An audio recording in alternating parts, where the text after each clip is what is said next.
Hello everybody, my name's Nina, I'm 18 and I will be an au pair in Ireland starting in August.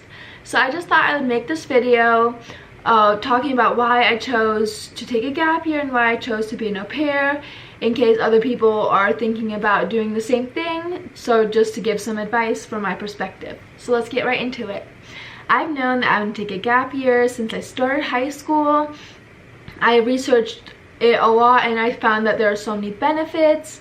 Like, you can just take this year to just focus on yourself and what you want and your goals and desires in later life, and then you can truly figure out what you want to do. And I also want to take it to grow closer to God, and it's actually been proven that people who take a gap year will have a lower dropout rate in college and will just be more engaged in classes or their social life.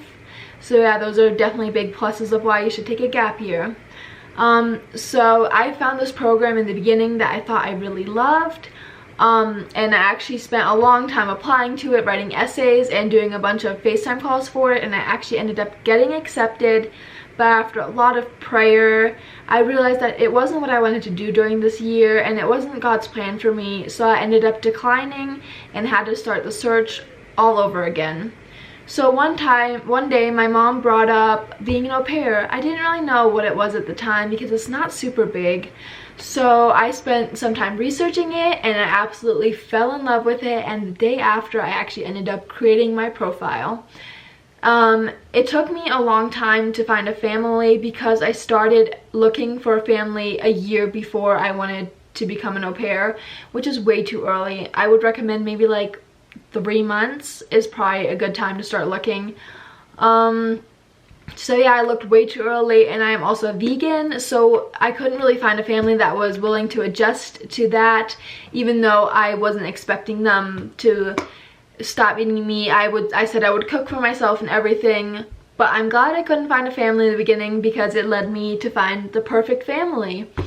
So yeah, I'm actually the oldest of 4, so I've been a built-in babysitter all my life. I have a 10-year-old sister, a 5-year-old brother, and a 2-year-old brother, so I've been watching them for as long as I can remember.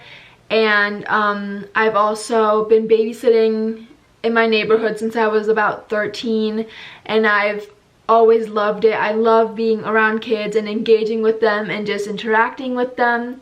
It's just a really big passion of mine, especially working with children with special needs. I used to watch A Boy with Down syndrome, and my brother actually has autism, and I've watched other kids with sensory disorders and such. So it's just a really big passion of mine, and it's definitely something that I want to pursue in later life. So I actually ended up finding the host family I'll be staying with actually has 3 kids, and one of them has special needs. She is 7 years old and she has visual impairment and autism, and she also struggled with epilepsy. And then she has a 10-year-old sister and a 5-year-old brother, and I'm so excited to meet them. So I just thought I would talk a little bit more about how I found my family and what I went through to become an au pair. So I went through Au Pair World, which is a website. It is free for au pairs to use, and it is super easy to use. Yeah, it is free for au pairs. Host families do have to pay for a membership, but au pairs can use it free of charge, and it is super easy to use and set up. You just have to type in a bunch of information about yourself and things that you're looking for in a family, and then you can upload some pictures of yourself and the countries or country that you would like to stay in, and then you can start searching for families. So you can search for families that have the same requirements as you do and everything, and then you can start messaging them and they can start messaging you. And once you found families that you like, you can set up a FaceTime call with them and just start talking to them, and then after a few FaceTime calls you can usually decide if you guys are the right fit for each other. So that's kind of what happened with my host family. I texted with her a little bit before, and then we set up one FaceTime call and we really connected. It was a really nice time talking, and it seemed like we wanted the same things. And so then we had a second FaceTime call with her and her husband. So, and during that call they actually asked me to be their au pair, which was really amazing, and I obviously said yes. So I'm super excited. We just really clicked, and it was really important to me in finding a family that I would find somebody that me and the kids would really connect and just get along because, you know, I will be living with them. So it's important that me and the kids really just click and our personalities are really similar. So me and the kids really have similar personalities, and I already love them and I haven't even met them. So when you are an au pair, do not just choose a family just because it's in the country that you like or in the state that you like. Don't be like, oh, I don't know if I like this family, but I really like the place they're living, so maybe I'll just go with them. Don't do that. You need to make sure that the family is the right fit for you, and you do really need to be careful in selecting a family because there are many au pairs that have had bad experiences with families. So you do need to be pretty careful and alert because it is still talking to strangers over the internet. I had a bunch of other countries that I would have loved to be in, but I just fell in love with Ireland too. It is just so beautiful. The landscapes and everything are just so beautiful, and I'm super excited to be able to explore it and live in this beautiful country. So I thought I would explain a little bit more about what an au pair is and what an au pair does. So an au pair is kind of like a live-in nanny, but it has many differences. So an au pair is somebody that goes abroad from another country and lives with a family free of charge. So you get free room and board, and you get some pocket money each month or each week. And so you assist with the childcare.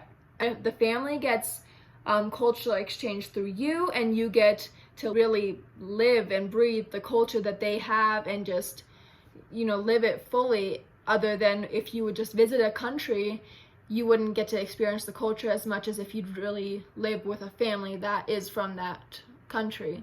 So that is a big part of being an au pair, just getting the cultural exchange.